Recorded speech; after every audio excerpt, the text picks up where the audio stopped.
সিংহ রাশির জন্য সেপ্টেম্বর মাসে বৃহস্পতির অবস্থান অত্যন্ত গুরুত্বপূর্ণ হয়ে উঠেছে। এর সঙ্গে মঙ্গল এবং অন্যান্য গ্রহের পরিবর্তন মিলিয়ে কর্মজীবন, অর্থ এবং সম্পর্কের ক্ষেত্রে নতুন পরিস্থিতি তৈরি হতে পারে। তবে একটা বিষয় আপনাকে মাথায় রাখতে হবে। কি সেটা? সেটাই আজকে বলবো। তাহলে সম্পূর্ণ ভিডিওটা দেখতে থাকুন এবং অতি অবশ্যই কমেন্ট করে জানিয়ে দিন আপনি কোন এলাকা থেকে ভিডিওটি দেখছেন। এবং আপনার যদি কোনো প্রশ্ন থাকে তাহলে আপনি আপনার date of birth, time of birth এবং প্লেস অফ বার্থ এর সঙ্গে একটা সিঙ্গেল প্রশ্ন দিয়ে আপনি দিতে পারেন, কমেন্ট করতে পারেন। আমি আপনাকে অবশ্যই রিপ্লাই দেব কিংবা আপনার কমেন্টটাকে নিয়ে ভিডিও বানাবো। তো তাহলে দেখে নেওয়া যাক সেপ্টেম্বর মাসটা ঠিক কেমন যেতে চলেছে। দেখুন, অন্যান্য মাসের তুলনায় সেপ্টেম্বর মাসটা কিন্তু তুলনামূলকভাবে অনেকটাই ভালো কাটবে এবং প্রত্যেকটা রাশির জন্যই কিন্তু ভালো কাটবে। আমরা যদি দেখি কতগুলো ইভেন্ট, সেখানে দেখতে পাচ্ছি আমরা কিছু ভালো ইভেন্ট রয়েছে। যেমন শুক্র তার নিজের ঘরে ফিরছে। কন্যা রাশিতে কন্যা রাশিতে বুধ প্রবেশ করছে, অর্থাৎ বুধ নিজের ঘরে ফিরছে। সূর্য এতদিন নিজের ঘরেতেই রয়েছে, সে কন্যা রাশিতে যাবে এবং সেখানে বুধ এবং সূর্যের সঙ্গে একটা ক্লোজ কনজাংশন তৈরি হবে। মঙ্গল কর্কট রাশিতে প্রবেশ করবে এবং সেখানে বৃহস্পতির সঙ্গে একটা কনজাংশনে বসবে এবং বৃহস্পতির সঙ্গে মঙ্গলের সম্পর্ক কিন্তু ভালো। আর বুধ তুলা রাশিতে প্রবেশ করেছে এবং আমরা এখানেও দেখছি বুধ কিন্তু তুলা রাশিতেও ভালো রেজাল্ট দেয়। তো আখেরে প্রত্যেকটা ইভেন্ট সেপ্টেম্বর মাসের জন্য কিন্তু প্রায় ভালো। তাহলে স্বাভাবিকভাবেই আপনার জন্য কিন্তু কিছু ভালো সংবাদ থাকতে পারে।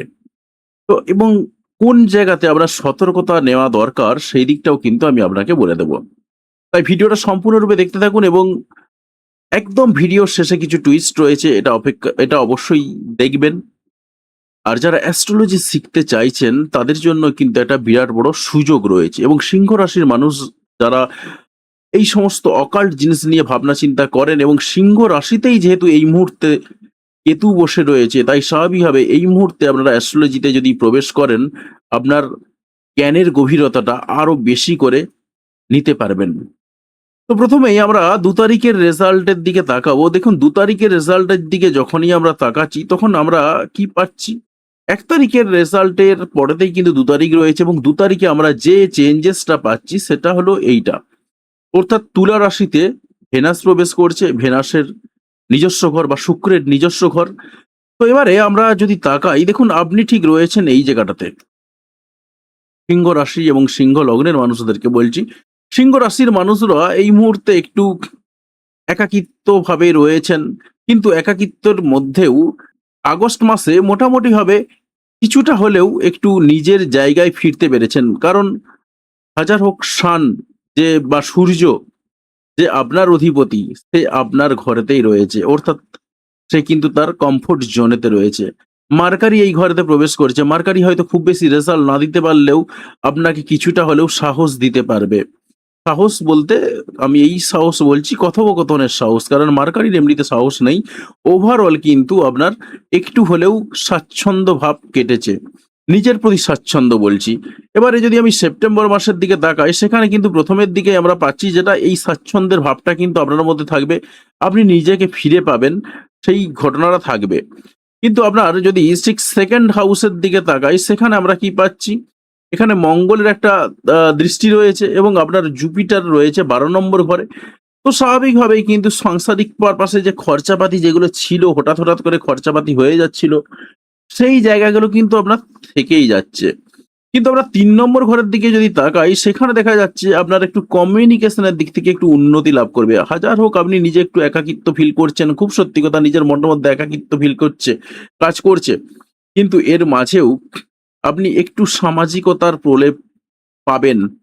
পাড়া প্রতিবেশীদের সঙ্গে সম্পর্কের জায়গাতে একটু সামাজিকতা আসবে। ছোট ভাই বোনদের সঙ্গে সম্পর্কের জায়গাতে একটু সামাজিকতা আসবে। কিছু ক্লায়েন্ট আপনার আবার ফিরে আসতে পারে। সেরকম ধরনের কিছু ঘটনা কিন্তু আপনার জীবনে ঘটতে চলেছে এবং এই সেপ্টেম্বরের ২ তারিখ থেকে সেটা শুরু হবে। অর্থাৎ আপনার কমিউনিকেশন কিন্তু মোটামুটিভাবে ভালো হতে চলেছে। আপনার গাড়ি-বাড়ি কেনার দিক থেকে যদি বলি, এই জায়গাগুলো কিন্তু একই রকম থাকবে। আপনার বিবাহের জায়গাটা যদি বলি, সেখানেও কিন্তু একটা ধোঁয়াশার যেমন কাজ করছিল সেরকম কাজ করবে। তার সঙ্গে সঙ্গে আপনার পার্টনারশিপ বিজনেসের জায়গাতেও কিন্তু আপনি ধোঁয়াশা ফিল করবেন। আপনার ৮ নম্বর ঘরে এই মুহূর্তে শনি রয়েছে, তাই স্বাভাবিকভাবে, এবং শনি বক্রী অবস্থায় রয়েছে। তাই স্বাভাবিকভাবে আপনার মধ্যে কিন্তু একটু অকাল্ট লাইনের প্রতি আগ্রহ বাড়বে, এবং আপনার আ এবং শনি আপনাকে এই অকাল্ট লাইনের প্রতি আগ্রহ জাগানোর জন্য কাজ করবে। পাশাপাশি যারা রিসার্চ করেন, রিসার্চের কাজকর্মগুলোও ভালো হবে, এবং রিসার্চের কাজকর্মগুলোকে আরেকটু খুঁটিয়ে দেখে নেওয়ার কিন্তু আপনি সুযোগ পাবেন শনি বক্রী থাকার কারণে। এবং যতদিন শনি আপনার ৮ নম্বর ঘরে রয়েছে, ততদিন কিন্তু মোটামুটিভাবে আপনার অকাট লাইনের প্রতি, ততদিন আপনার গুপ্তবিদ্যা, তন্ত্রবিদ্যা এই সমস্ত জিনিসের প্রতি একটু আগ্রহ থাকবে। এমনিতেই আপনাদের থাকে, কিন্তু আরো বেশি মাত্রাতে কিন্তু এটা থাকবে। এরপরেতে আমরা একদম যদি আমরা চলে যাই বাকি ঘরগুলোর দিকে, ৯ নম্বর ঘর, ১০ নম্বর ঘরের দিকে যদি তাকাই, ভাগ্যের দিকটা একই রকম থাকছে। কর্মের জায়গাতেও কিন্তু একই রকম ফলাফল পাবেন। খুব একটা কিছু পরিবর্তন পাবেন না। অর্থাৎ যা রেজাল্ট পেয়ে আসছেন তাই একই রকম চলবে। এবং ১১ নম্বরের ঘরেতে আমরা দেখতে পাচ্ছি মার্স রয়েছে বা মঙ্গল রয়েছে। তো স্বাভাবিকভাবেই যেটা বলেছিলাম সেটা থাকবে। তবে পুরোপুরি যে থাকবে এমনটা কিন্তু নয়। কারণ কয়েকদিন পরে মঙ্গল আবার ঘর পরিবর্তন করবে। আপাতত সেপ্টেম্বরের ১ম এর দিকে আমরা যেটা পাচ্ছি, আ ইচ্ছা পূরণগুলো কিছু হঠাৎ ইচ্ছা পূরণ হয়ে যেতে পারে। তার সঙ্গে সঙ্গে আবার কিছু গন্ডগোলও রয়েছে। সেটা কিরকম? যারা দীর্ঘস্থায়ী বন্ধু রয়েছেন, বড় ভাই-বোন রয়েছেন, তাদের সঙ্গে একটু মতপার্থক্য তৈরি হতে পারে। তাদের সঙ্গে একটু আ ঝগড়া ঝামেলা তৈরি হতে পারে, ঝগড়া বিবাদ তৈরি হতে পারে। এরকম ধরনের কিছু ঘটনা টুকটাক ঘটতে পারে। আর যেটা বললাম, বৃহস্পতি আপনার ১২ নম্বর ঘরে রয়েছে, তাই স্বাভাবিকভাবে কিন্তু খরচাপাতির জায়গাগুলো একটু থাকবে এই মুহূর্তে। এবং আমরা দেখছি যেটা নিজের কারণে কিন্তু খরচাপাতি হবে। কারণ আপনার যদি দেখি এই ঘরের সঙ্গে এই ঘরের একটা কানেকশন রয়েছে। তাই স্বাভাবিকভাবেই আপনার অকাল্ট লাইনের প্রতি একটু খরচাপাতি আ হতে পারে। পাশাপাশি কিন্তু আরেকটার দিকে নজর রাখা দরকার, সেটা হচ্ছে আপনার কিন্তু হঠাৎ লসের সম্ভাবনাও রয়েছে। তাই এই মুহূর্তে শেয়ার কেনা-বেচার ক্ষেত্রে একটু ধীরে সুস্থে আপনাকে কাজকর্ম করতে হবে। তার সঙ্গে আপনার জুপিটারের সঙ্গে এই ঘরের, অর্থাৎ আপনার ১২ নম্বর ঘরের সঙ্গে ১ নম্বর ঘরের একটা কানেকশন রয়েছে এই মুহূর্তে। তো তার ফলে কি হবে, নিজের জন্য কিছু খরচাপাতি বাড়বে। কিছু বিশেষ করে ব্র্যান্ডেড জিনিসপত্র কেনার পিছনে কিছু খরচাপাতি বাড়তে পারে, এবং কিছু খুচরো পারপাসে খরচাপাতি বাড়তে পারে, সেরকম ধরনের সম্ভাবনা রয়েছে। এবং সাংসারিক পারপাসে খরচাপাতি সেটা তো আপনার রয়েছে এবং থাকবে আপাতত। তবে ওভারঅল দেখলাম যেটা আছে, মোটামুটিভাবে আপনার একটা মিশ্র প্রতিক্রিয়া। তাহলে হয়তো ভাবছেন যে কি এমন ঘটনা ঘটবে? দেখুন, এর পরে আস্তে যখন এগোবো আমরা, তখন আরো বেশ কিছু ঘটনার পরিবর্তন দেখতে পাবো। তো এর পরের যে ঘটনার দিকে তাকাচ্ছি, সেই ঘটনাটা কিরকম রয়েছে? ৭ তারিখ ৭/৯/২০২৬ বুধ কন্যা রাশিতে প্রবেশ করছে। বুধ তার নিজের ঘরে ফিরছে।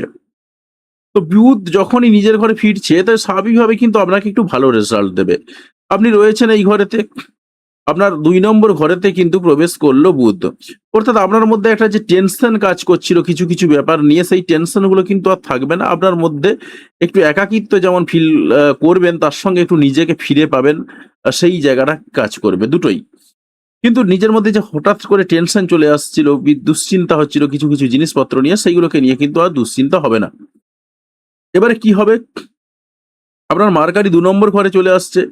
তাই টেনশনটা হবে পরিবারকে নিয়ে। এতদিন নিজের মাথার মধ্যে অনেক কিছু বিষয় নিয়ে টেনশন চলছিল। সেই অনেক কিছু বিষয় থেকে আস্তে এটা পরিবার কেন্দ্রিক হয়ে যাবে। অর্থাৎ শুধুমাত্র আপনি আপনার পরিবারকে নিয়ে ভাবনা চিন্তা করবেন।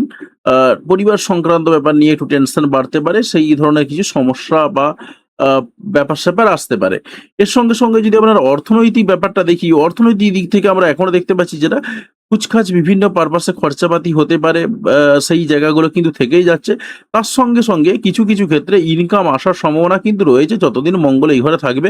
মোটামুটিভাবে আপনার এই ঘরের সঙ্গে এই ঘরের একটা কানেকশন হয়ে গিয়ে একটা ক্যাশ ফ্লো কিন্তু আসতে পারে। হঠাৎ করে কিছু পয়সা পেয়ে যেতে পারেন, সেই ধরনের কিছু সম্ভাবনা তৈরি হতে পারে। অর্থাৎ ৭ই সেপ্টেম্বরের পর থেকে কিন্তু আপনার খরচাপাতি যেমন চলছিল সেরকম থাকবে, তার সঙ্গে কিন্তু ক্যাশ ফ্লোটা বাড়বে। অর্থাৎ হাতে টাকা পয়সা আসবে। কিন্তু এখন আমি আপনাকে বলব যে শেয়ার মার্কেটে কেনাবেচার ক্ষেত্রে কিন্তু এখন আপনাকে সাবধানেই কাজ করতে হবে। কারণ একেবারে যে পিওরলি কানেকশন তৈরি হয়ে রয়েছে, আপনি প্রফিট পেয়ে যাবেন এমনটা কিন্তু নয়। এখনো পর্যন্ত কিন্তু লসের সম্ভাবনা দেখতে পাওয়া যাচ্ছে। তো তাই সাবধানে একটু কাজ করতে হবে। দেখে শুনে স্ক্রিপ্ট কিনতে হবে বা দেখে শুনে স্ক্রিপ্টটাকে বেচতে হবে।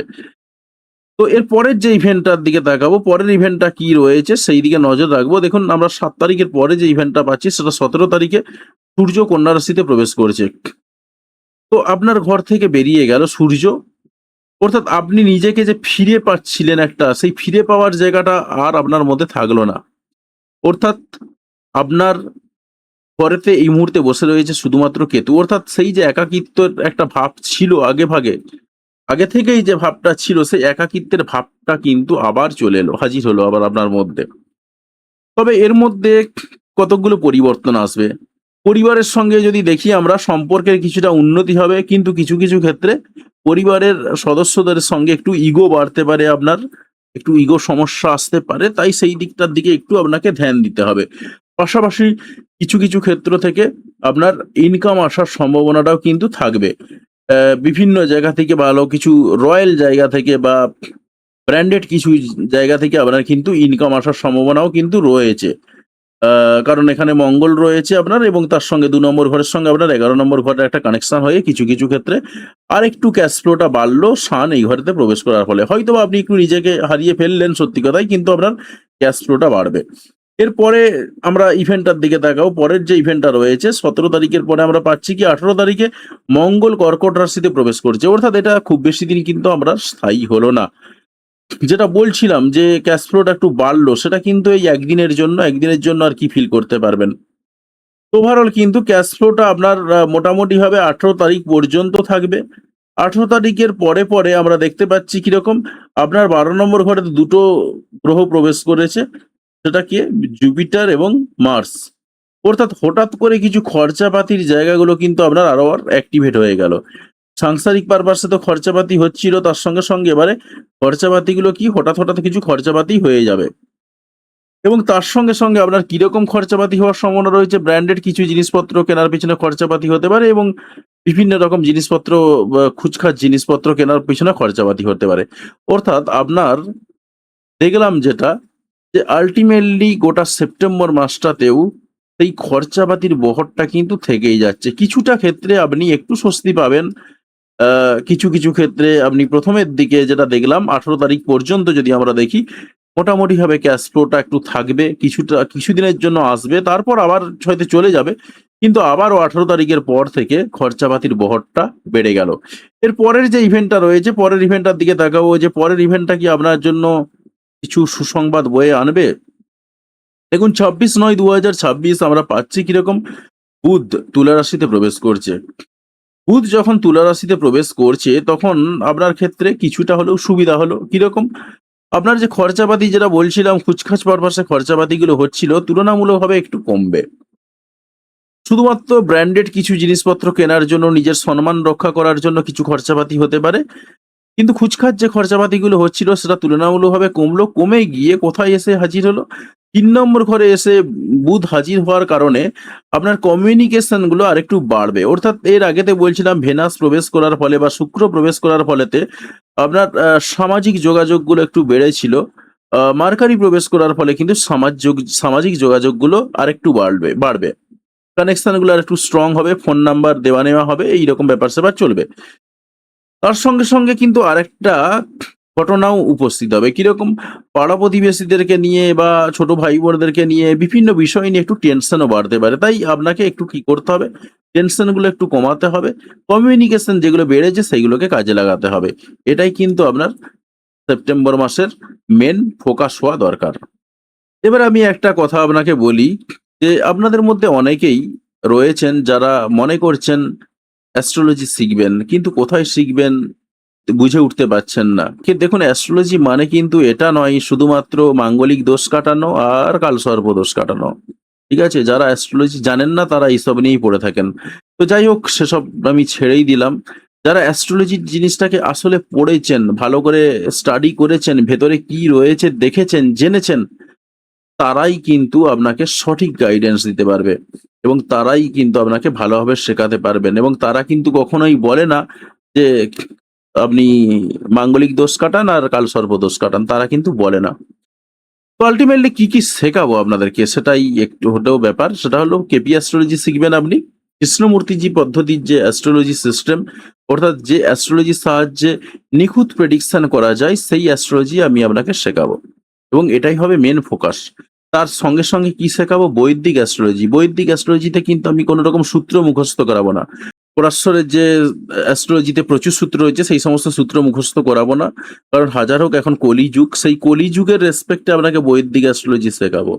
তার সঙ্গে রয়েছে হস্তরেখা বিচার, অর্থাৎ হাত দেখে আপনি বিচার করতে পারবেন সেরকম শেখানো হবে আপনাকে।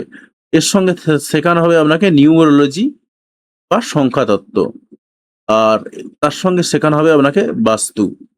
নিউরোলজির মধ্যেও কিন্তু আপনারা মোটামুটিভাবে সবই শিখবেন। লসুগ্রিড শব্দটা অনেকে শুনেছেন, লসুগ্রিডও আপনি শিখবেন। তার সঙ্গে অন্যান্য সংখ্যার যে ব্যবহার, নিউমোরোলজি নিয়ে দেখবেন আমি খুব বেশি মাথা মারি না, যেটুকু প্রয়োজন সেটুকুই নিউমোরোলজিতে রয়েছে। অনেকে নিউমোরোলজি নিয়ে প্রচুর মাথা মারেন, কিন্তু আমি এতটা মাথা মারি না, কারণ এতটা মাথা মারার মতন কিছু নেই। যতটা মাথা মারার দরকার রয়েছে ততটাই মাথা মারবো। তার সঙ্গে বাস্তু ভীষণ ইম্পর্টেন্ট একটা জিনিস, বাস্তুটাও আপনাকে শেখানো হবে। এর মধ্যে যেটা বললাম মেন ফোকাস কিন্তু কেপি অ্যাস্ট্রোলজি, বাকিগুলোও কিন্তু শিখবেন আপনি, সেটা একদম ঠিকঠাক ভাবেই। এরপরে আপনাকে বলে দিই যে এত কিছু শেখার সঙ্গে সঙ্গে অনেকেই আছেন সবকিছুই জানেন, কিন্তু ডেইলি রাশিফল কি করে তৈরি করবেন জানেন না, মান্থলি রাশিফল কি করে বানাবেন জানেন না, ইয়ারলি রাশিফল কি করে বানাবেন জানেন না। সমস্ত কিছু কিন্তু আমি একদম হাতে ধরে শিখিয়ে দেব, এবং তার সঙ্গে সঙ্গে আপনাকে দেখিয়ে দেব যে আপনি যেখানে বসে রয়েছেন সায়েন্টিফিক্যালি আপনার ঠিক কোন জায়গাতে কোথায় এই মুহূর্তে কোন প্ল্যানেট ঘোরাফেরা করছে, একদম আপনি হাতে কলমে দেখতে পাবেন। সেইভাবেই কিন্তু আমি আপনাকে দেখাবো। তার সঙ্গে রয়েছে কি, এত কিছু শেখার পরে আপনাকে যেটা শেখানো হবে, ইউটিউবে আপনি কি করে দাঁড়াবেন, ইউটিউবে ভিডিও বানাবেন কিভাবে, ভিডিও এডিট করবেন কিভাবে, ভিডিওতে এসইও করবেন কিভাবে, ইউটিউব চ্যানেল খুলবেন কিভাবে, যাবতীয় ডিটেলস। তার সঙ্গে ফেসবুকের একটা পেজ বানাবেন কি করে, ফেসবুকে কিভাবে নিজেকে তুলে ধরবেন, এই সমস্ত ব্যাপার স্যাপারগুলোও কিন্তু আপনাকে শেখানো হবে। এখানেও কিন্তু আপনার ফেসবুকের ভিডিও আপলোডের ব্যাপার এবং তার যে ব্যাপার স্যাপারগুলো রয়েছে সেগুলো শেখানো হবে। তার সঙ্গে যেটা আপনাকে শেখানো হবে, বিভিন্ন ধরনের আজকাল অনলাইন প্ল্যাটফর্ম রয়েছে, যে সমস্ত প্ল্যাটফর্মগুলোতে কাজ করেও কিন্তু আপনি ভালো টাকা ইনকাম করতে পারবেন। সেই সমস্ত প্ল্যাটফর্মগুলোতে কি করে আপনি অ্যাপ্লাই করবেন, কি করে আপনি সেখান থেকে অ্যাপ্রুভাল পাবেন, অর্থাৎ কাজ করার সুযোগ পাবেন, কিভাবে আপনি ইন্টারভিউ দেবেন, তার সঙ্গে সঙ্গে আপনি কিভাবে ক্লায়েন্ট হ্যান্ডেল করবেন, তাদের প্ল্যাটফর্মের কি রেস্ট্রিকশন রয়েছে, কি কথা বলতে হবে, কি কথা বলা যাবে না, এই সমস্ত জিনিসপত্র কিন্তু আপনাকে একদম হাতে ধরে শেখানো হবে, প্র্যাকটিক্যালি শেখানো হবে। এর সঙ্গে রয়েছে কি আমার নিজস্ব কিছু টুলস, যে টুলসগুলোর সাহায্যে আপনি খুব দ্রুততার সঙ্গে প্রেডিকশন করতে পারবেন। এই যে টুল, এবং যে টুলগুলো শুধুমাত্র আপনি আমার কাছেই পাবেন, অন্য কোথাও পাবেন না, কারণ এগুলো আমার নিজের হাতে বানানো টুল। এবারে ভাবছেন কোর্সের ডিউরেশন কি রয়েছে। দেখুন, কোর্সের ডিউরেশন অলরেডি অনেকে দেখে নিয়েছেন। সেটা হলো কোর্সের ডিউরেশন একটা রয়েছে 6 মাসের, একটা 9 মাসের, একটা 18 মাসের। 18 মাসের যে কোর্সের ডিউরেশন রয়েছে, এখানে আপনি অনলাইন এবং অফলাইন দুই ব্যবস্থায় পাবেন। অফলাইনে ক্লাস হবে হাওড়া ময়দানে সপ্তাহে একদিন, আর বাকি প্রত্যেকটাতেই অনলাইন ক্লাসের ব্যবস্থা রয়েছে, এবং অনলাইন ক্লাস কিন্তু হবে রাত্রি 8টার পর। সুতরাং বুঝতেই পারছেন যে আপনি যে ফিল্ডেই থাকুন না কেন, যে কাজকর্মই করুন না কেন, 8টার সময় বাড়িতে ফিরে যান, আর 8টার সময় বাড়িতে ফিরে গিয়ে আপনি কিন্তু অনায়াসে এই ক্লাসগুলো অ্যাটেন্ড করতে পারবেন, এবং আপনি অ্যাস্ট্রোলজিটা প্রপারলি শিখতে পারবেন। কারণ আমি বললাম একদম হাতে কলমে শেখানো হবে। আর তার সঙ্গে আরেকটা জিনিস যেটা বলা হয়নি, সেটা হচ্ছে ট্রানজিট প্রেডিকশন। দেখুন, কবে কোন দিন কোন প্ল্যানেট কোন দিকে সরছে না সরছে, কে কবে বক্রি হচ্ছে না হচ্ছে, এই সবের ব্যাপার স্যাপার রয়েছে। এইগুলো কি করে বুঝবেন, কিভাবে খুঁজে পাবেন, কিভাবে তার ক্যালকুলেশন করবেন, এই সমস্ত জিনিসপত্রও কিন্তু আপনাকে শেখানো হবে। তো তাহলে আপনি যদি মনে করেন যে আমার কাছে যদি শিখবেন, তাহলে আমার কাছে যদি শিখতে পারেন, নিজের দক্ষতা অর্জন করতে পারেন, নিজের ভবিষ্যৎ করতে পারেন, এবং অন্যকে কনসালটেন্সি দিয়ে অন্যের ভবিষ্যৎটাকেও কিন্তু উজ্জ্বল করতে পারেন। আর কোর্সের শেষে কিন্তু অবশ্যই সার্টিফিকেট দেয়া হবে। তাই আপনি যদি মনে করেন যে আপনি অ্যাস্ট্রোলজি শিখতে চান, তাহলে আমার কাছে অবশ্যই শিখতে আসতে পারেন। নিচের যে ফোন নাম্বারগুলো দেখেছেন এতক্ষণ, সেই ফোন নাম্বারগুলোতে আপনি কন্ট্যাক্ট করতে পারেন, হোয়াটসঅ্যাপ করতে পারেন, কিংবা কল করতে পারেন। তাহলেই কিন্তু আপনি ডিটেলসটা পেয়ে যাবেন। ধন্যবাদ।